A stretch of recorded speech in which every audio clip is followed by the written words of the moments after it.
नमस्कार, मी सुवर्णा जाधव, झपूर्जा समूहाची सदस्य. झपूर्जा समूहावर अनेक उत्तमोत्तम साहित्यिक उपक्रम राबवले गेले आहेत आणि राबवले जाते आहेत.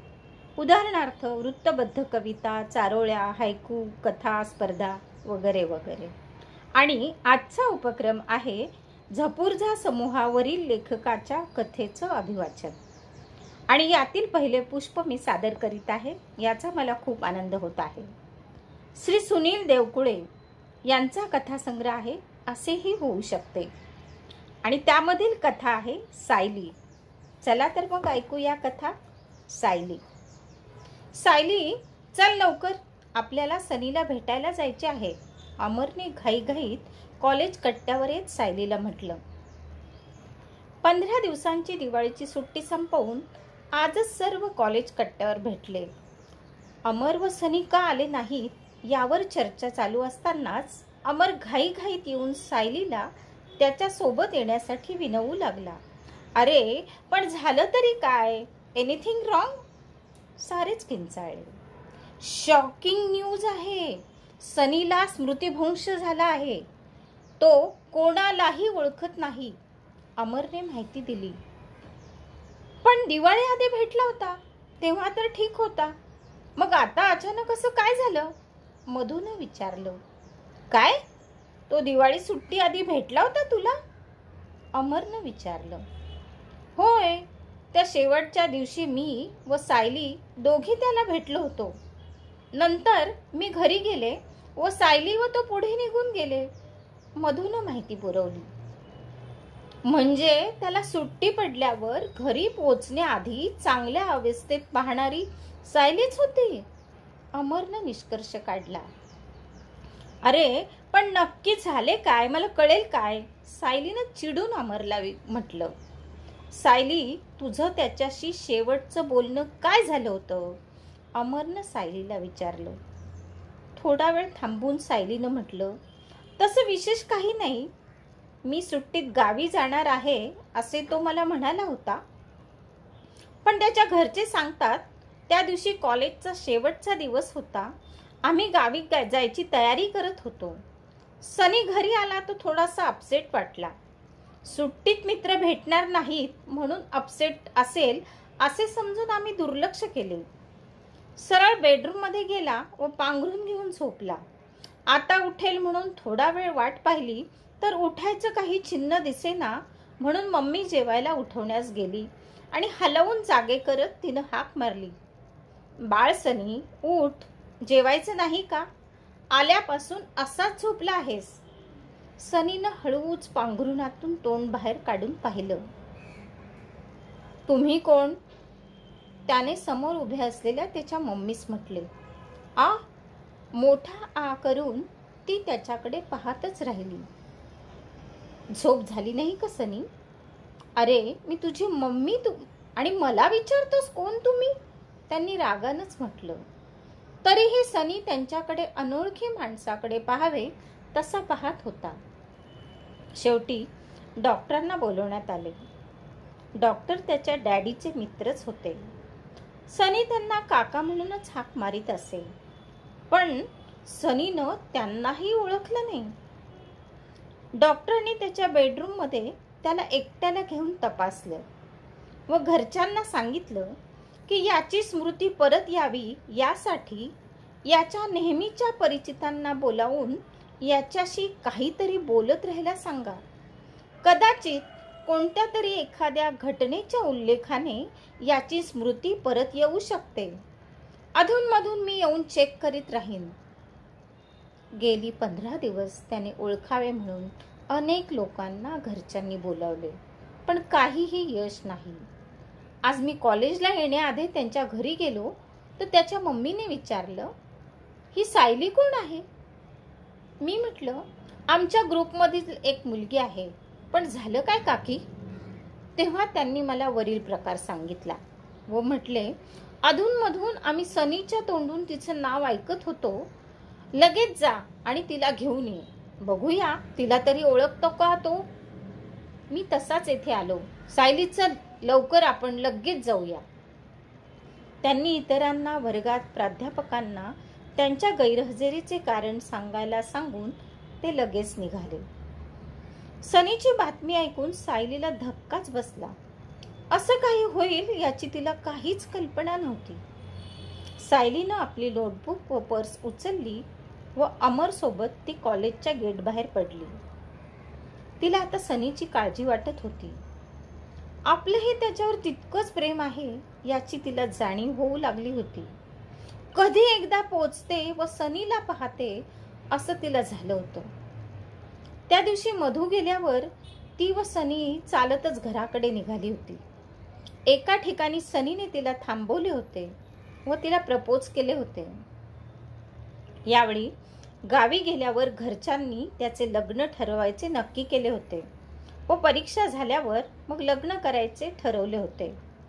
त्याआधी त्याला सायलीचं मन जाणून घ्यायचे होते, कारण लग्न जर ठरले तर तो काहीही करू शकणार नव्हता व त्याला सायलीशीच लग्न करायचे होते. सायली त्याला कॉलेजच्या पहिल्या दिवसापासून आवडत होती. त्यानं हे सर्व सायलीला सांगितलं, पण ती लगेच त्याला उत्तर देऊ शकत नव्हती, कारण दोघांच्या घराण्यात फार मोठी आर्थिक तफावत होती. तो एका उद्योगपतीचा एकुलता एक मुलगा होता, तर ती एका सर्वसामान्य घरातील मुलगी होती. तिचे शिक्षणही शिष्यवृत्तीमुळे चालू होते. दिसायला सुंदर, साधी राहणी व अभ्यासात हुशार, यामुळेच त्याला सायली आवडत होती. एखाद्या पैसेवाल्या बापाच्या बिघडलेल्या मुलीशी लग्न करण्यापेक्षा सायलीशी लग्न केले तर नक्कीच आपण सुखी होऊ असे त्याला वाटले व तिलाही सुखी करू असे त्याला वाटत होते. पण त्याला काहीच उत्तर न देता ती त्याला म्हणाली, चल सनी, मी निघते, मला उशीर होतोय, सुट्टीनंतर पुन्हा भेटू. व बंगल्याच्या गेटवर त्याला सोडून ती पुढे निघून गेली होती. त्यानंतर पुढे काय झाले असावे याची तिला उत्सुकता होतीच. कॉलेजला आल्यावर सर्व ग्रुप जमा झाला, पण तिची नजर सनीला शोधत होती. सनी अजून का नाही आला या काळजीत असतानाच अमरने ही धक्कादायक बातमी आणली. आपल्यामुळेच त्याला हा मानसिक धक्का बसला असावा याची तिला खात्री पटली होती, पण तिनं ते मुद्दाम सर्वांपासून लपवून ठेवले. दोघेही धावत पळत सनीच्या बंगल्यावर पोहोचले. सनी आपल्या बेडरूममध्ये होता. सायली व अमरला आलेले पाहून सनीच्या मम्मीने सायलीला विचारले, तूच का सायली? होय काकी, सनी आता कसा आहे? त्याच्यात काहीच बदल नाही. डॉक्टरांच्या मते त्याला कोणता तरी जबरदस्त मानसिक धक्का बसला आहे व तो त्या धक्क्यातून सावरत नाही तोपर्यंत त्याची अवस्था अशीच राहील. पण असे काही घडले का तो घरी आल्यावर? नाही ना, असे काहीच घडले नव्हते, म्हणून तुला बोलावले. तुला काही माहिती असेल म्हणून. नाही काकी, असे काही घडल्याचे मला काही आठवत नाही. मी सनीला भेटू शकते का? हो, जा भेट त्याला. आता तुम्हा मित्रांच्या भेटीमुळेच काही चमत्कार झाला तर होऊ शकेल. तुम्ही थोडा वेळ काढून येत राहिलात व त्याच्याशी बोलत राहिलात तर कदाचित तो नॉर्मल होऊ शकेल. हो काकी, नक्की. तशी मी येथून जवळच राहते. मी कॉलेजला जाण्याआधी व कॉलेज सुटल्यावर येत जाईल. मला ते शक्य आहे. असं म्हणून ती व अमर सनीच्या बेडरूममध्ये सनीच्या मम्मीने सुचवल्याप्रमाणे एक एक करून गेले. अमर गेला तेव्हा सनीच्या चेहऱ्यात काहीच बदल झाला नाही, पण सायली जाताच त्याने आपला उजवा हात हलवण्याचा प्रयत्न केल्यासारखे वाटले. सनीच्या मम्मीने ते पाहून सायलीला रोज येऊन त्याच्याशी कॉलेजातील आधीच्या घडलेल्या गोष्टींबद्दल बोलत राहण्याची विनंती केली. तिनंही आपल्या मित्राला त्यामुळे काही फायदा होणार असेल तर तसे करायला तयार असल्याचे सांगितले. सनीच्या मम्मीने दोघांना आग्रहाने चहा व फराळ दिला. मग थोडा वेळ सनीच्या मम्मीशी गप्पा मारून दोघेही तिथून निघाले. दुसऱ्या दिवसापासून सनीच्या मम्मीने बागेकडे उघडणाऱ्या बेडरूमच्या दरवाजानेच तू सनीला भेटायला गेलीस तर चालेल असे सांगितले, कारण तुझ्या बोलण्यातही मोकळेपणा येईल व तू आमच्यासमोर बोलण्यामुळे येणारे दडपण येणार नाही. मात्र जाताना न विसरता मला भेटून व काहीतरी खाऊनच जायचे असे तिच्याकडून कबूल करून घेतले. तिनंही ते मान्य केले. परीक्षा जवळ आल्यामुळे ती अभ्यासाच्या नोट्सही घेऊन जात असेल व सनीच्या बाजूला बसून जोरजोराने वाचत असेल. तिची आयडिया ही सनीच्या मम्मीला खूप आवडली. सनीची भेट व अभ्यास अशी दोन्ही कामे होत होती. कधी कधी ती एकटीच सनी बरोबरच्या काही घटनांची आठवण काढून सनीशी बोलत असे. एकदा कॉलेजची पिकनिक करण्याला गेली होती. सर्व मुले सुळक्याच्या पायथ्याजवळच थांबली. सुळक्याच्या खाली थंड पाणी साठवण्याची जागा होती अशी माहिती सनीने कुठेतरी वाचल्याचे सांगितले. सुळक्याकडे जाणारी वाट निसरडी होती व थंडीच्या मोसमातली सकाळची वेळ होती. त्यामुळे सर्व मुले तेथेच थांबली. पण सनीला पुढे जायचे होते. त्याने प्रत्येकाला सोबत येण्याविषयी विचारले, पण कोणीही तयार झाले नाही. शेवटी त्यानं सायलीला विचारलं. खरं तर तिचीही जाण्याची इच्छा होत नव्हती, पण सनीचं मन कसं मोडावं आणि त्याचं मन मोडावं लागू नये म्हणून तिनं होकार दिला. थंडीसाठी अंगावर एक शाल पांघरून सनी तिच्यासोबत सुळक्याकडे निघाला. मध्येच घसरणीवरून सायलीचा पाय घसरला. ती घाबरून ओरडली.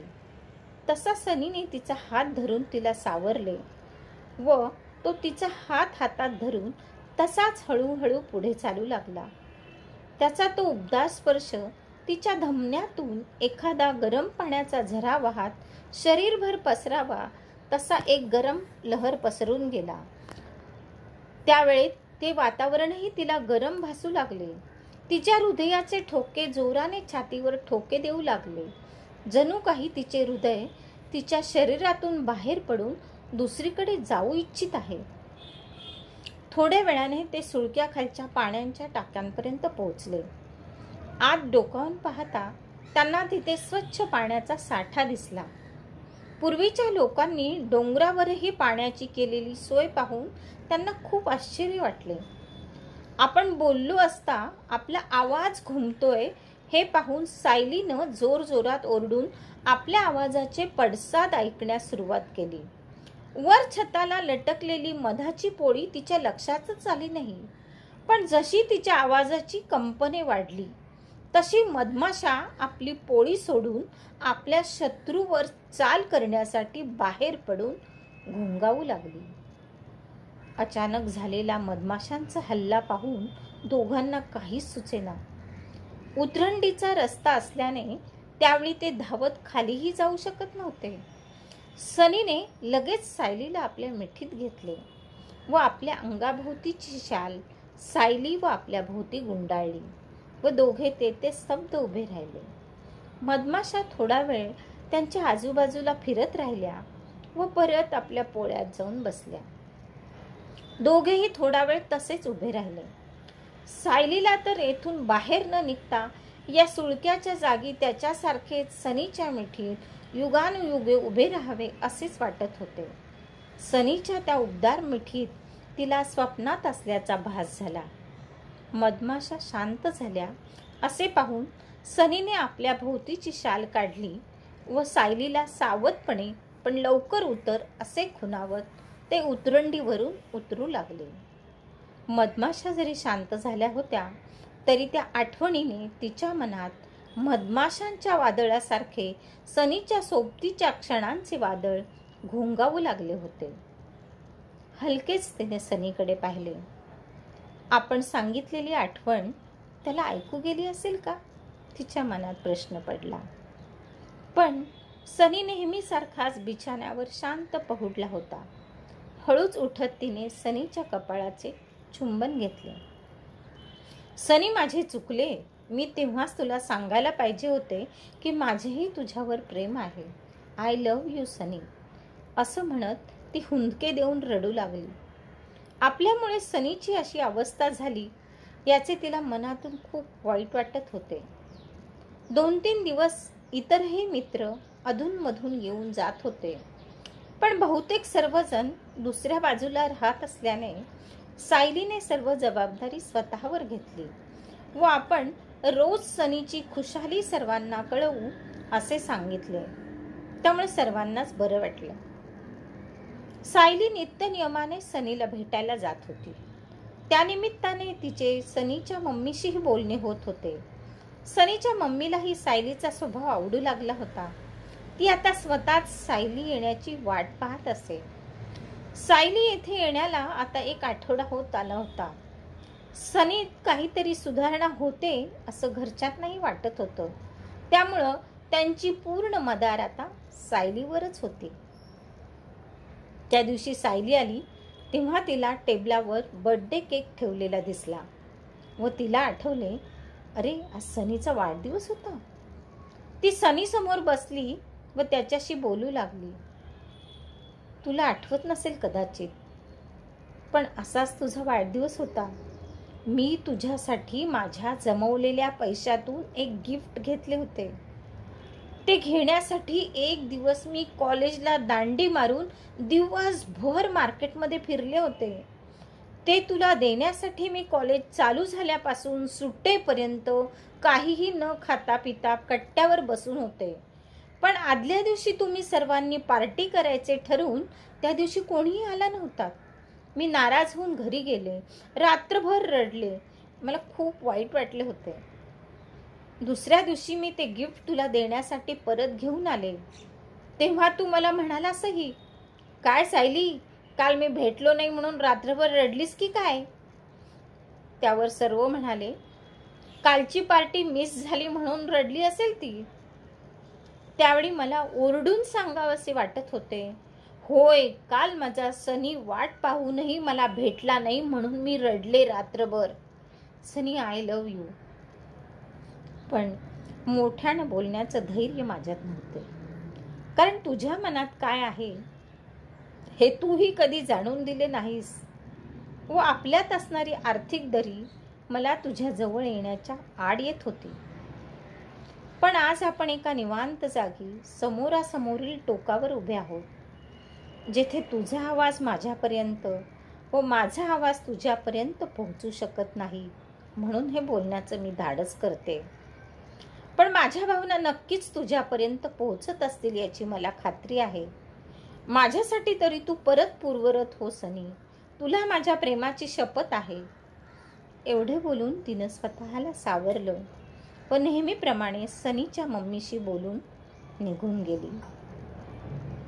2 दिवसांनी डॉक्टरांनी सनीच्या तब्येतीत सुधारणा होत असल्याचे सांगितले व आता त्याची तब्येत नाजूक असल्याने कोणतीही गोष्ट त्याच्या मनाविरुद्ध होणार नाही असे पहा अशी सूचनाही त्यांनी केली. सायलीला फार आनंद झाला. तिने त्याला त्या दिवशी बागेत फिरताना पाहिले. ती त्याच्या जवळ गेली व त्याच्याशी संवाद साधता येतो का ते पाहू लागली. पण तो तिच्या कोणत्याही प्रश्नाला काहीही उत्तर देत नव्हता. शेवटी ती त्याला म्हणाली, खरे तर त्या दिवशी मी तुझ्याशी तसं वागायला नको होतं. मला माहिती आहे, तू जरी श्रीमंत घराण्यात जन्मला असलास तरी तुझे वागणे माझ्याशी खूपच चांगले आहे. तुला कधीच पैशाची मस्ती नव्हती. तू प्रत्येकाशीच आदराने वागत असे. खरे तर तू मला प्रपोज केलेस तेव्हा होय म्हणायचे माझ्या ओठापर्यंत आलेले शब्द मी मोठ्या प्रयत्नाने गिळले, कारण माझ्यामुळे तुझ्या पालकांशी वाद होऊ नये अशी इच्छा होती. तसेच एखादी तोलामोलाची मुलगी तुझी बायको होवी म्हणून मी त्या दिवशी तशी वागले. तुला दुखवण्याचा माझा अजिबात हेतू नव्हता. खरे तर तू मला स्वतःहून प्रपोज करणं ही माझ्यासाठी खूप मोठी भाग्याची गोष्ट होती. त्यावेळी मला झालेल्या आनंदाचे मी शब्दात वर्णन करू शकत नाही सनी. आज हे मी तुझ्याजवळ एवढ्याचसाठी बोलते, कारण माझ्या मनात जी अपराधाची भावना आहे ती कमी व्हावी. असेही सध्या तू काही समजण्याच्या पलीकडे आहेस, पण मी तुझ्या समोर माझे मन मोकळे केल्याचे समाधान मला नक्की मिळेल व माझे तुझ्यावर असलेले अबोल प्रेम असेच अबाधित राहील. ते प्रकट करण्याचा प्रसंग माझ्यावर कधीच येणार नाही. तिचे बोलणे संपताच सनीने तिचा हात हातात घेतला व म्हटले, पण जर माझे पालक तयार असतील तर तुझी तयारी आहे ना? त्याचे हे बोलणे कानावर पडताच ती आश्चर्याने त्याच्याकडे पाहू लागली. म्हणजे सनीला आपल्या मनातील भावना समजल्या. आपले त्याच्यावर असलेल्या प्रेमाची कबुली आपल्या तोंडून त्याला कळाली. आता काय उत्तर द्यावं तिला काहीच कळेन असं झालं. डॉक्टरांनी कोणतीही गोष्ट त्याच्या मनाविरुद्ध होणार नाही याची काळजी घ्यायला सांगितली आहे याची तिला आठवण झाली. होय सनी, जर तुझ्या पालकांची संमती असेल तर मी स्वतःला भाग्यवान समजेल. तिने परत त्याला काही त्रास होऊ नये याची काळजी घेत त्याच्या बोलण्याला संमती दर्शवली. तिचं बोलणं ऐकून सनी हळूच गालात हसला. आज खूप दिवसांनी ती सनीला हसताना पाहत होती. आज तिला आपण सनीसाठी घेतलेल्या श्रमाचं चीज झाल्यासारखं वाटलं. संध्याकाळी डॉक्टर सनीला तपासायला आले. आज सनीने सायलीला ओळखले ही बातमी डॉक्टरांना कळवली होती. डॉक्टरांनी सनीला तपासले. सनी आता नॉर्मल अवस्थेत आला आहे याची डॉक्टरांनी खात्री केली. मग त्याच्या मम्मी डॅडींना त्याने एका रूममध्ये नेले व सांगितले की सनी जरी आता ठीक झाला असेल तरी त्याची काळजी घेणारे कोणीतरी सतत त्याच्या सोबत असणं गरजेचं आहे. यासाठी तुम्ही काय करायचं ठरवलं आहे? डॉक्टर सनीच्या डॅडींचे मित्रच असल्याने त्यांनी त्यांनाच यावर काहीतरी तोडगा काढण्याची गळ घातली. त्यावर डॉक्टर म्हणाले, असेही तुम्ही सनीच्या लग्नाचा विचार करतच होता. मी एक सुचवू शकतो. ज्या मुलीमुळे सनी परत नॉर्मल होऊ शकला तिच्याशीच तुम्ही सनीचे लग्न लावायला काय हरकत आहे? तशीही ती सनीची मैत्रीणच आहे. स्वभावानं चांगली आहे, दिसायला देखणी आहे आणि तिने सनीसाठी घेतलेले कष्ट आपण नजरेआड करून चालणार नाही. आणि आज सनी आपल्यात परत आला त्याला सुद्धा तिचेच परिश्रम महत्त्वाचे होते, नाही का? डॉक्टरांच्या बोलण्याला सनीच्या मम्मीनेही संमती दिली. मग त्यांच्या डॅडींचा नाईलाज झाला, पण तेही तयार झाले. त्यांनी सनीला त्याचे लग्न सायलीशी करायचे ठरवल्याचे सांगितले. मी तुमच्या शब्दाबाहेर नाही. माझे हित माझ्यापेक्षा तुम्हीच चांगले जाणता याची मला खात्री आहे. त्याचे शब्द ऐकून मम्मी डॅडी खुश झाले व त्यांना त्यांच्या मुलाचा अभिमान वाटला. सायली नेहमीप्रमाणे सनीच्या घरी येत राहिली. परीक्षा जवळ आल्यामुळे दोघे एकत्रच अभ्यास करू लागले. लवकरच परीक्षा संपल्या. दोघेही चांगल्या मार्काने पास झाले. सनीचे डॅडी व मम्मी एक दिवस सायलीच्या घरी गेले. त्यांनी सायलीचे व तिच्या घरातल्यांचे कौतुक केले. सायलीने सनीच्या आजारपणात त्याला दिलेली साथ व तिचा स्वभाव पाहून आम्ही सायलीला सून करून घ्यायचे ठरवले आहे व रीतसर तुमची परवानगी मागायला आल्याचंही त्यांनी सांगितलं. पण तिच्या आई वडिलांनी एक अट घातली. ती मान्य असेल तरच आम्ही लग्नाला संमती देऊ असे सांगितले. ते ऐकून सनी, त्याची मम्मी डॅडी व स्वतः सायली यांना धक्का बसला. असं काही होईल याची त्यांना कल्पनाच नव्हती. पण मग सनी स्वतःच म्हणाला, तुमची कोणतीही अट मला मान्य आहे. सांगा तरी लवकर काय अट आहे तुमची? सायलीने पुढेही शिकावं असं आम्हाला वाटतं. लग्नामुळे तिचं शिक्षण तर थांबणार नाही ना? ही अट होय. सनीचे डॅडी हसतच म्हणाले. लग्न झाल्यावर हनीमूनला व पुढील शिक्षणासाठी आम्ही त्यांना परदेशीच पाठवतो. मग ठीक आहे ना? यावर वातावरणातील ताण कमी होऊन सर्वजण हसू लागले. सायलीला हे पाहून आपले स्वप्न खरे होणार याचा खूप आनंद झाला. मग ठरल्याप्रमाणे साखरपुडा झाला व जवळच्याच मुहूर्तावर लग्नही झाले. लग्नात सर्वांच्या पाया पडत असताना डॉक्टरांच्या जवळ जात दोघेही त्यांच्या पाया पडले.